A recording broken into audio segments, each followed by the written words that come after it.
It was a quiet afternoon, the kind of day that felt ordinary from start to finish. The sun hung low, painting the street in soft golden light. Birds fluttered between trees, and the sound of basketballs bouncing echoed faintly from a nearby schoolyard. A young boy, 16 years old, walked down the sidewalk with his backpack over one shoulder and a basketball under his arm. He had just finished practice and was thinking about dinner, homework, and maybe watching a game later that night. He wasn't in a hurry. The cool air felt good after hours in the gym. Sweat still clung to his forehead, and he could feel the rhythm of his sneakers against the pavement with every step.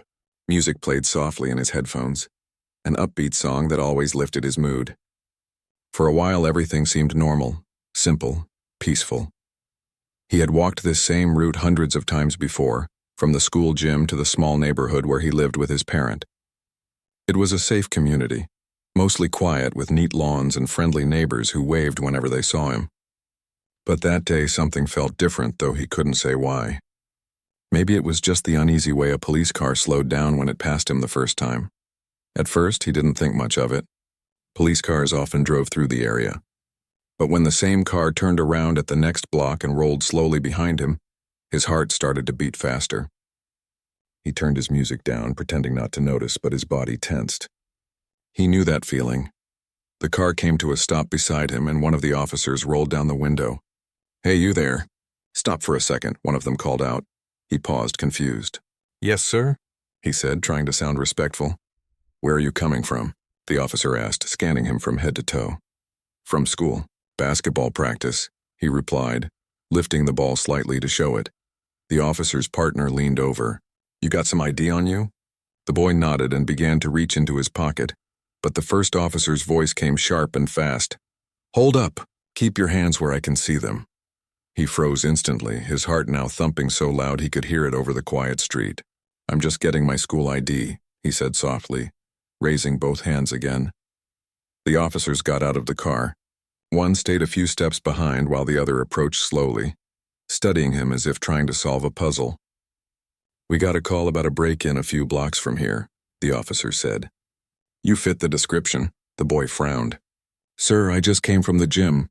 I can even call my coach. I haven't done anything." The officer's partner spoke up. "Let's just check his bag." The boy hesitated but didn't argue. "It's just my clothes and shoes," he said, sliding the backpack off his shoulder carefully and placing it on the sidewalk. The officer rummaged through it quickly. Shoes, a towel, a half-empty water bottle, and some notebooks. Nothing unusual. But the officer didn't look convinced. "Why are you walking here instead of taking the bus?" "I live close by," the boy said. "I always walk. It's faster." The officers exchanged a look. The one holding the bag sighed and closed it. But something in their expression still held suspicion, like they were searching for a reason to keep questioning him. The boy tried to stay calm, remembering what his parent had always told him. "Be polite, stay still, don't give them a reason to think you're a threat." Still, fear began to creep in. His palms were sweating, his chest felt tight. It wasn't the first time he had seen people like him stopped for no reason, and it wasn't the first time he wondered if being polite would even make a difference. The officer leaned closer. "Where exactly did you say you live?" He pointed down the street. "Just past that corner." The officer nodded slowly, but before he could respond, the radio on his shoulder crackled with static. The dispatcher mentioned something about a suspect wearing dark clothes and a backpack. The boy's heart sank. He was wearing both. The first officer stepped back slightly, resting his hand near his belt.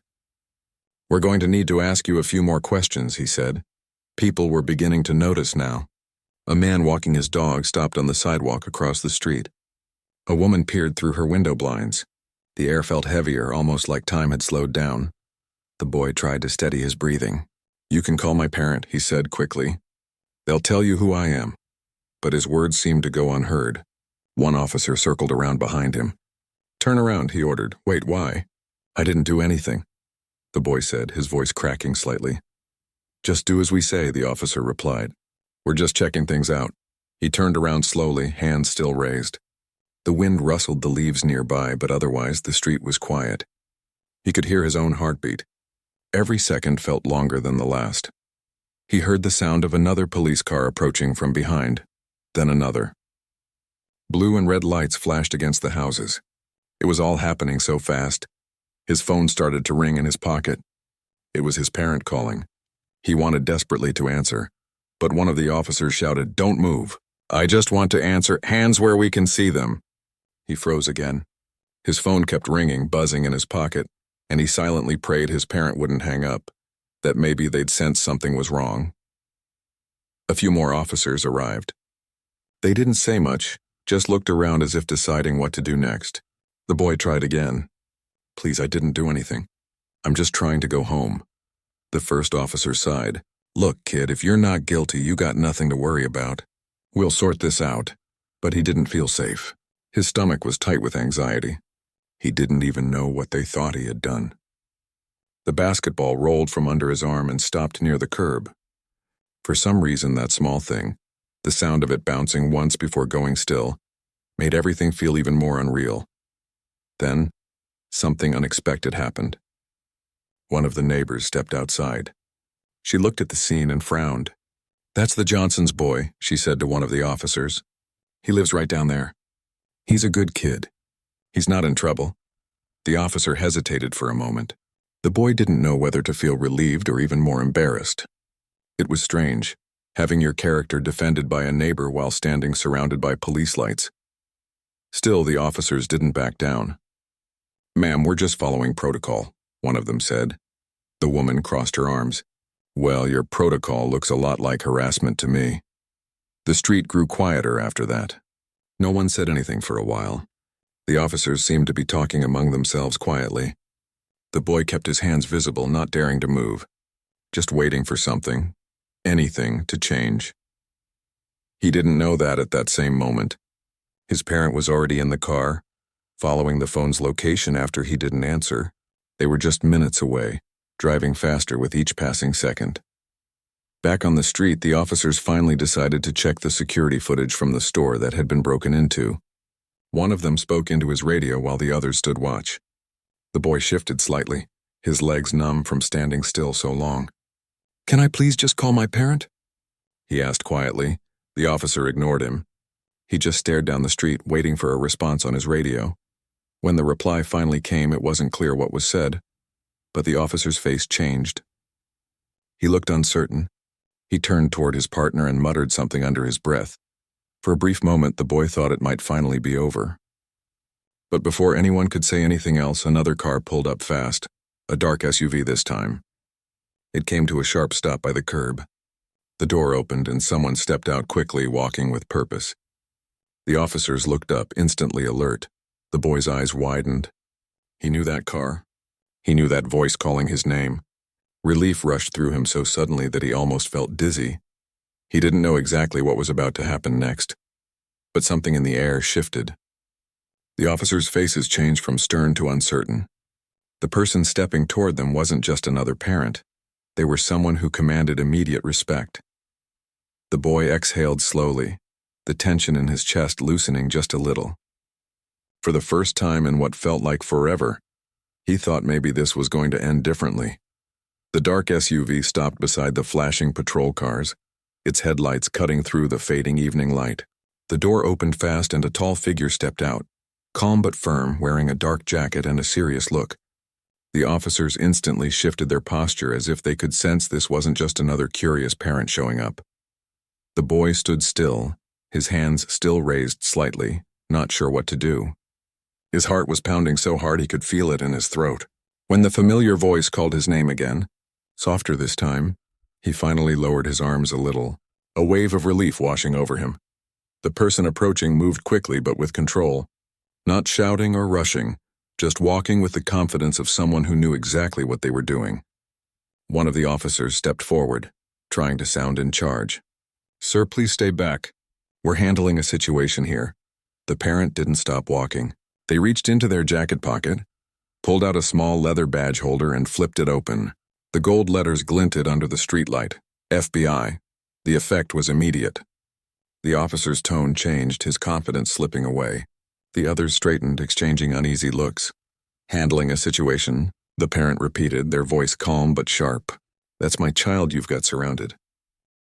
The officer cleared his throat. Yes, ma'am. I mean, sir, we just had a report of a burglary suspect. The description matched, so we stopped him for questioning. The parent stepped closer, standing now between the officers and the boy. Their expression didn't show anger, just disappointment and quiet authority. A burglary suspect, they repeated. And what exactly made you think he was your suspect? The officers hesitated. One finally spoke. He fit the description we received. Young, wearing dark clothes, carrying a backpack. The parent let out a small, disbelieving laugh. You just described half the students in this neighborhood walking home from school. For a few seconds, no one said anything.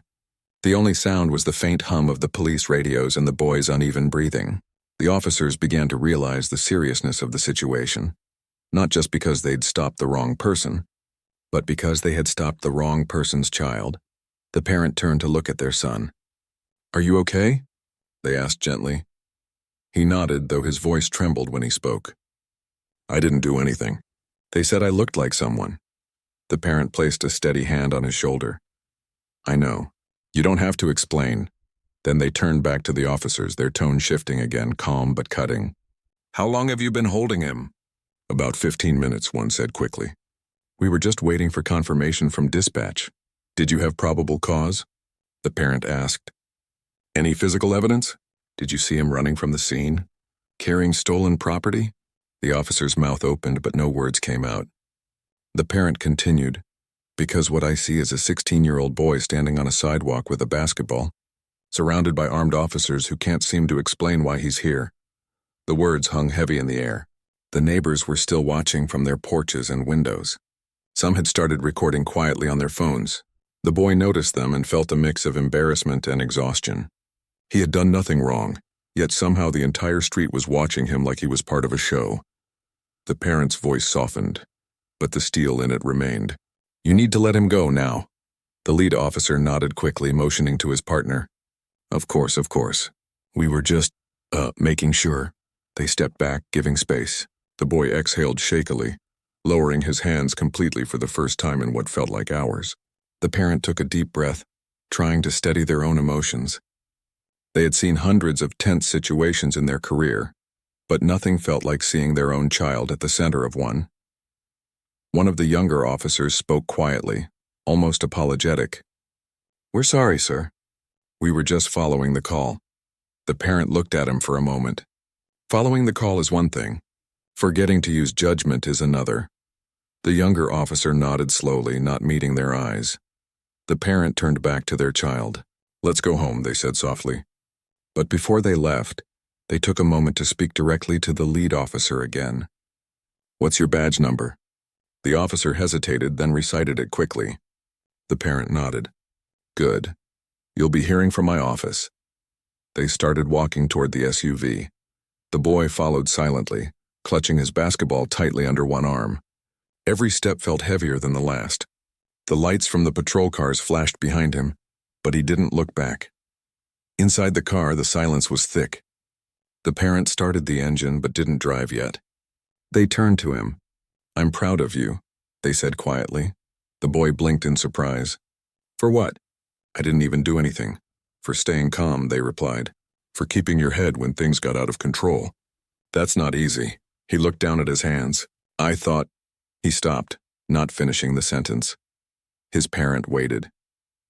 "I thought something bad was going to happen," he finally said, his voice small. His parent's heart broke hearing that. "You did everything right," they said firmly. "You didn't give them a reason to hurt you. You handled it better than most adults would have." He nodded slowly, staring out the window. The houses passed by in a blur of shadows and streetlights. He could still see the faces of the officers, the suspicion in their eyes, the tension in their voices. Even though he was safe now, the memory clung to him. After a while, he spoke again. "They didn't even listen when I said I was from school. It's like they already decided who I was." His parents sighed deeply. "That's the problem," they said. "Sometimes people see what they expect to see, not what's real." They drove in silence for a while longer. The boy leaned his head against the window, watching the world outside move slowly past. He thought about all the stories he had seen online. People who didn't get the chance to explain, people who didn't get to go home afterward. The thought made his chest tighten again. When they pulled into the driveway, his parent turned off the engine and sat quietly for a moment. "You know," they said, "I've been in law enforcement for more than a decade. I've trained people who are supposed to know how to handle situations like that. But seeing it happen to you..." They paused, shaking their heads slightly. "It's different. It's personal." The boy didn't know what to say. He just sat there, holding the basketball, feeling a strange mix of anger and relief. Inside the house, everything looked the same. The kitchen light was on. The scent of dinner still lingered in the air. But the mood was different now. The boy sat at the table while his parent made 2 cups of tea. The warmth of the mug in his hands helped calm him a little. After a few minutes, his parent sat down across from him. "Listen," they said, "I'm going to file a report about what happened. Not just because of you, but because it needs to be done. Those officers need to understand the impact of their actions." He nodded slowly. "Will it change anything?" "It might," his parent replied. "Maybe not overnight. But silence changes nothing. Speaking up at least gives the truth a voice." They sat together in quiet understanding. The boy looked at the photo hanging on the wall, one of him and his parent smiling at a baseball game from years ago. Back then, life felt simpler. The idea that anyone could look at him and assume he was dangerous would have felt impossible. But now that innocence was gone. His parent watched him carefully, seeing the thoughts in his eyes. "Don't let today define how you see yourself," they said softly. "What happened wasn't about you. It was about their assumptions." He nodded again but said nothing. The sound of the clock ticking filled the silence between them. Later that night, after his parent went to make a call, he sat by the window, looking out at the quiet street. The same street that felt safe every day now looked different, uncertain, shadowed. He picked up his phone and scrolled through messages from friends asking what happened. He didn't want to talk about it. He didn't want to be the story everyone whispered about. He just wanted things to go back to normal, but deep down he knew they wouldn't. Not completely. Something inside him had changed. A new awareness of how quickly things could turn, how fragile safety could be.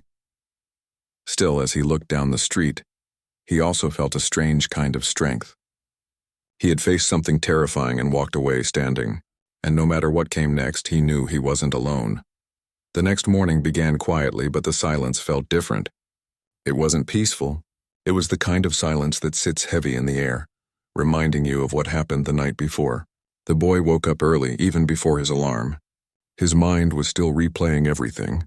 The flashing lights, the cold look in the officer's eyes. The moment his parents' car appeared like a lifeline out of nowhere. He sat at the edge of his bed, staring at his backpack leaning against the wall. It was still half open from when the officers searched it. The sight made his stomach twist. He took a deep breath and tried to shake it off. It was just another school day, he told himself, but it didn't feel like one. Downstairs, his parent was already dressed for work, sitting at the kitchen table with a laptop open and a cup of coffee gone cold beside it. They were typing something quickly, focused and serious. When they saw their child come down the stairs, their expression softened a little. "Morning," they said quietly. "Morning," he replied, his voice low. There was a short pause before his parent added, "Did you sleep?" "A little," he said. His parent nodded slowly. "I didn't sleep much either." They closed the laptop for a moment. "I've already started writing my report about last night. It's important we document everything exactly as it happened." The boy sat down across from them, not sure how to feel. "Are they going to get in trouble?" he asked. His parent sighed. "We'll see. There are procedures. I'm not trying to ruin anyone's career, but there has to be accountability. They need to understand what their actions meant. Not just for you, but for every kid who looks like you." He stared at his cereal without eating it. "It's just weird," he said softly. "Everyone at school probably already knows. Someone was recording the whole thing." His parent looked up. "Recording?" He nodded. "Yeah, I saw a few people holding their phones. I didn't think about it then, but it's probably online now." His parent frowned slightly, reaching for their phone. They searched for a few minutes, and sure enough, there it was. A short clip already shared dozens of times. It showed their son standing still, hands raised, while officers surrounded him. The video was only about 30 seconds long, but it was enough. The caption read, "Teen stopped by police for no reason. Watch what happens when his parent arrives." The parent's stomach tightened. "This is going to spread fast," they said quietly. By the time the boy got to school, the video had already been shared across local pages. Some students looked at him with concern, others whispered. A few even came up to say they'd seen it. He didn't know how to respond. He just smiled awkwardly and said he was fine. During lunch, one of his teachers pulled him aside. "If you need to talk about anything, my door's open," she said kindly. He thanked her but didn't say much. He didn't want to relive it. He just wanted to move on. But it seemed like the story was following him everywhere. Back at home, his parent was receiving phone calls from local reporters and civil rights groups. Some wanted interviews, others wanted statements. It was overwhelming. But through all the noise, the parent stayed focused. They sat at their desk that evening, writing out every detail of what happened. The time, the officers' names, the tone of their voices, even the moment when the neighbor stepped outside. It wasn't just a complaint anymore. It was becoming something bigger. That night, while the boy was doing homework, he heard his parent on the phone in the next room. "Yes, I'm aware of the video," they said. "I don't want this to turn into a media circus. I just want accountability and change. That's all." When they hung up, they walked into his room and sat beside him. "You doing okay?" He shrugged. "It's weird. Everyone keeps talking about it like it's some kind of story, but it was my life." His parent nodded slowly. "I know. But sometimes stories are what wake people up."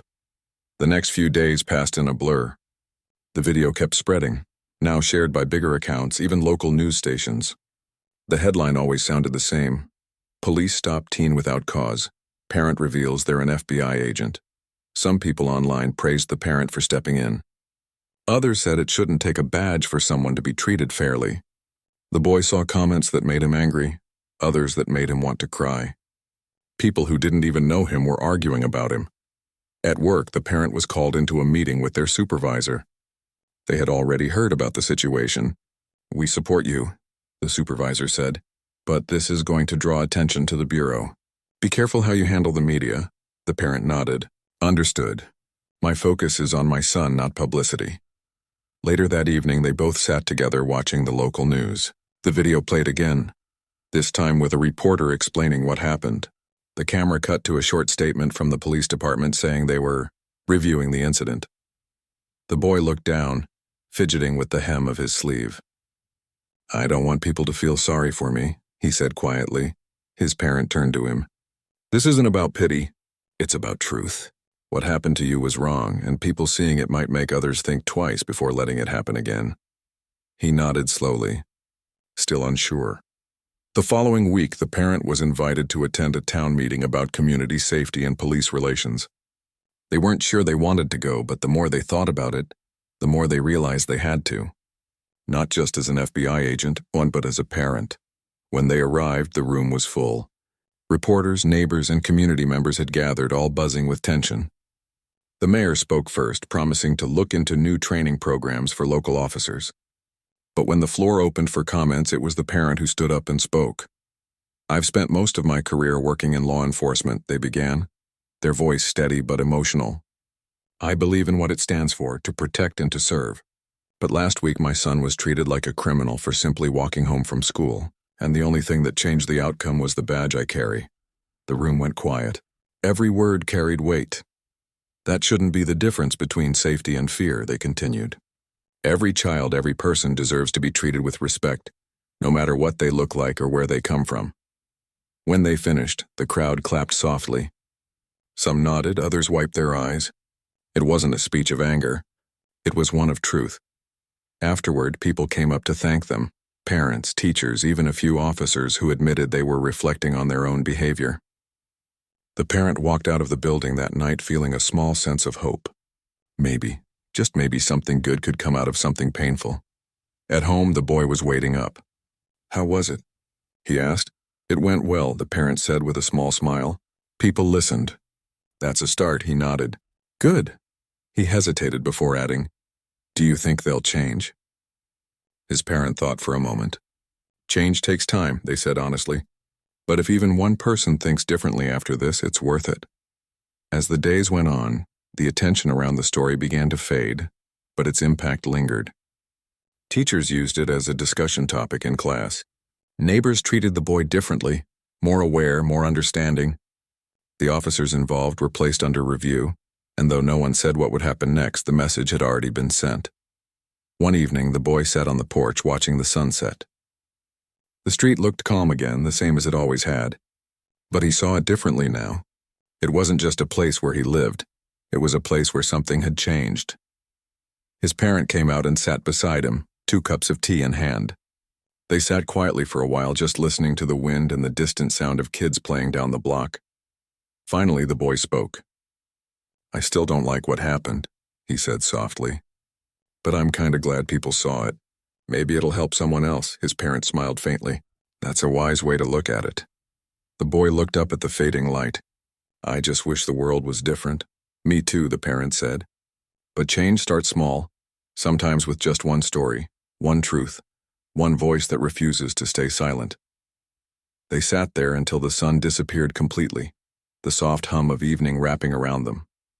The world outside was still complicated, still imperfect, but at least for the moment they were together, and that somehow was enough. Days turned into weeks, but the memory of that night never really faded. It was strange how quickly life had changed. The boy went from being just another high school student to being at the center of a story that people couldn't stop talking about. At first it was local news, then regional, and then, somehow, national. One evening, the parent came home holding a stack of letters and printed emails. "It's unbelievable," they said, shaking their heads slightly. "Messages from all over the country. Some people are angry, some are thankful, and some just want to tell their own stories." The boy looked up from his homework. "People are still talking about it?" he asked. "More than ever," the parent said, setting the letters on the table. "A few journalists want to do interviews. Even some talk shows." He frowned. "Do we have to?" His parent smiled gently. "No, we don't have to do anything. But sometimes when people listen, it's a chance to make them see something differently." He thought about it for a long moment, then nodded. "Okay, but only if it helps." Over the next week, reporters called every day. The parent chose one quiet interview with a well-known journalist who promised to keep the focus on awareness, not drama. They met in their living room, cameras set up carefully, lights soft, nothing flashy. The interviewer spoke calmly. "You've worked in law enforcement for years," she said to the parent. "What went through your mind when you realized your own child was being targeted?" The parent took a breath before answering. "I've faced dangerous situations in my career," they said slowly, "but nothing compared to that moment. Because I wasn't just an agent then, I was a parent. And seeing your child treated like a threat for simply existing, it's something you never forget." The interviewer nodded thoughtfully. "What do you hope comes from sharing this story?" "I want people to understand that this isn't about one mistake or one officer," the parent replied.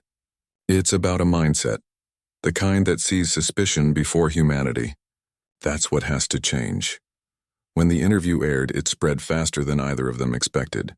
People everywhere were talking about it. Community leaders praised the parents' words.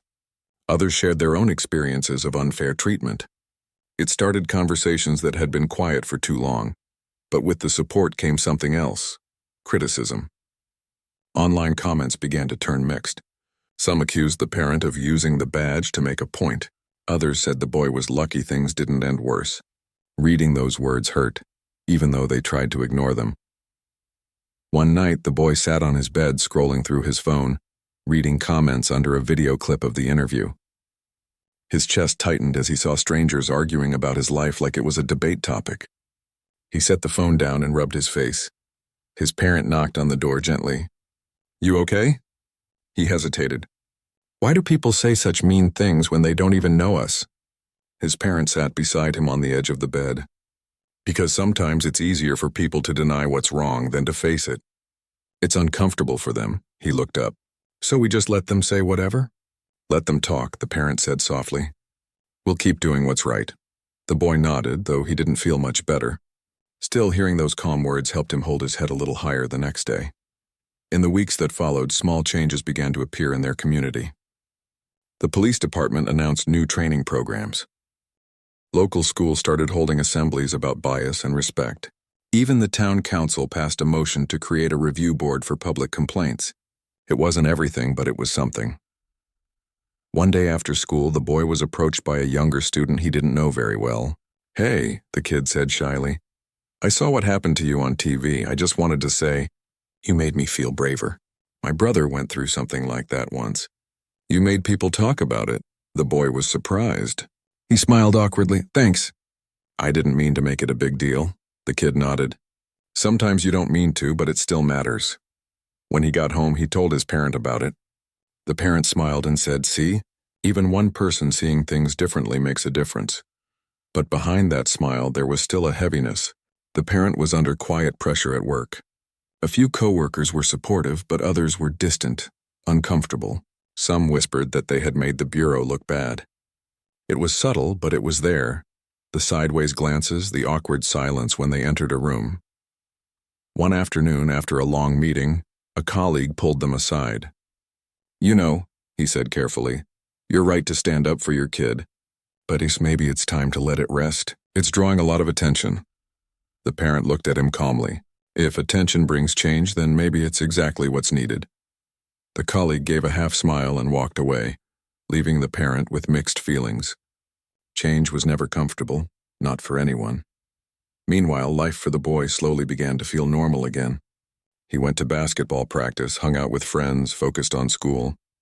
But sometimes small moments reminded him of what had happened, like when he walked home at dusk and saw a police car pass by.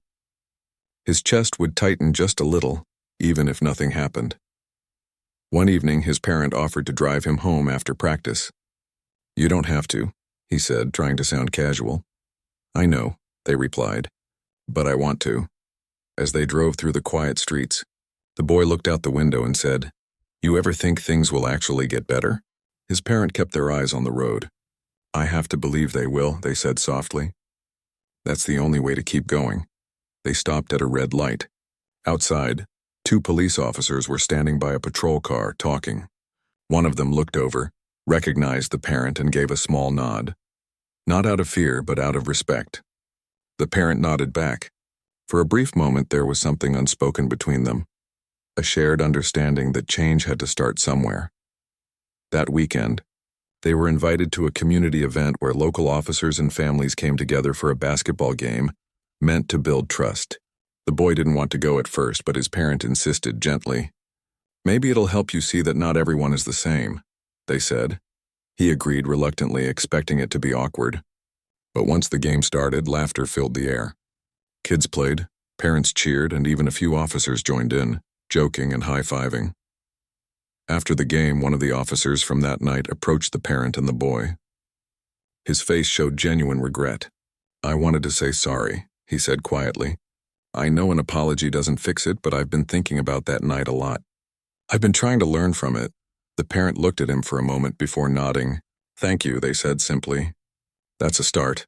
The officer nodded, relieved, and walked away. The boy stood there, uncertain how to feel. Part of him wanted to hold on to the anger, but another part felt something lighter. Not forgiveness yet, but maybe the beginning of it. Later that evening, as they drove home, the boy said softly, "I think he meant it." "I think so too," the parent replied. "People can change, but they have to want to." That night, the boy sat at his desk writing in a notebook. It wasn't homework. He just needed to get his thoughts out. He wrote about fear, about confusion, about how it felt when his parents showed up that night, how everything shifted in one moment. He wrote about how the world could be both cruel and kind at the same time. When he finished, he read over the last few lines and smiled faintly. For the first time, his thoughts didn't feel heavy. They felt like a step forward. His parent peeked into the room. "You're up late," they said softly. "I was just writing," he replied. "I think I finally understand why you wanted people to know what happened." His parent raised an eyebrow. "Oh, why's that?" He looked up, eyes calm and clear. "Because when people stay quiet, nothing changes. But when you speak, even if it's scary and at least you're doing something." The parent smiled proudly. "You've learned that faster than most adults." They turned off the light together and said goodnight.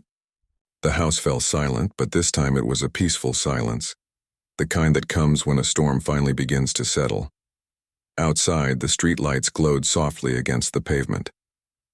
The same street that once felt dangerous now seemed a little different, still imperfect but no longer hopeless.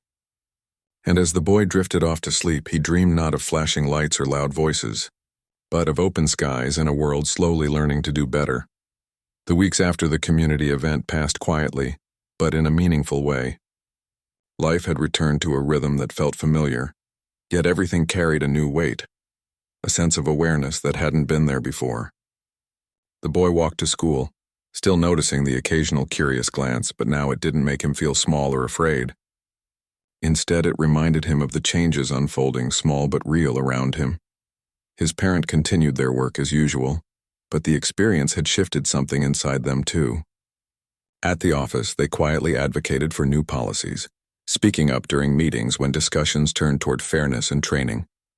Colleagues who had been distant before began to see them differently, as someone willing to take a stand not just for their own child, but for the larger community. One afternoon after school, the boy sat on the porch with a notebook in his lap, writing. This time it wasn't just about his thoughts and fears. He wrote about hope, about how people had started conversations he never thought he'd hear in his neighborhood.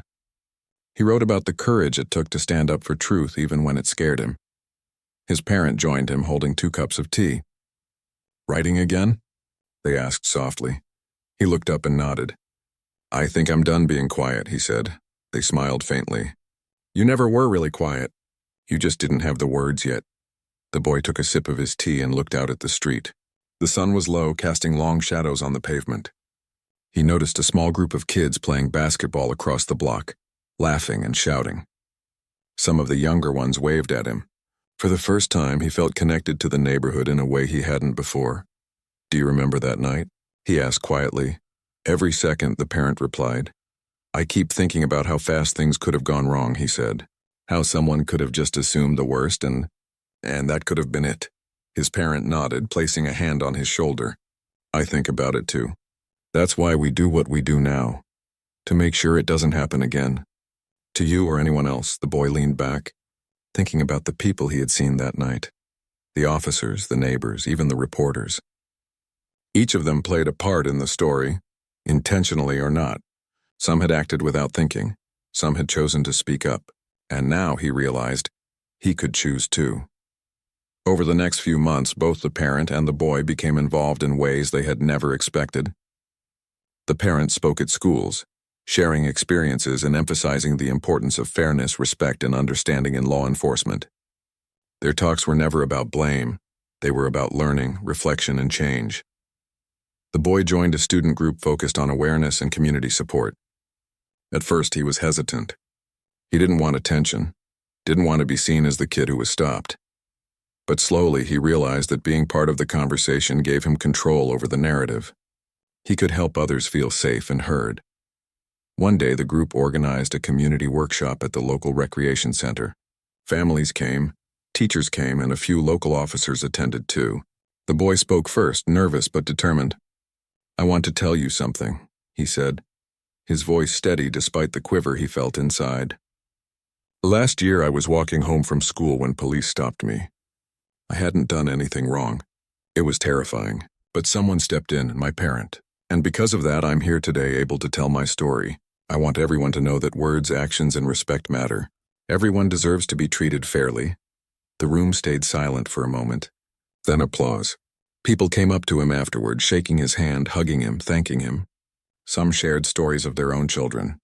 Some were officers who admitted they had never thought about situations like that before. At home that night, the boy sat on his bed, exhausted, but content. His parents sat nearby, reviewing notes for a meeting the next morning. "You did really well today," they said. "I think I finally understand why you wanted people to know," he said. "It's not just about me. It's about everyone who might be next." The parent nodded. "Exactly. It's about making a difference even if it's just a small one at a time."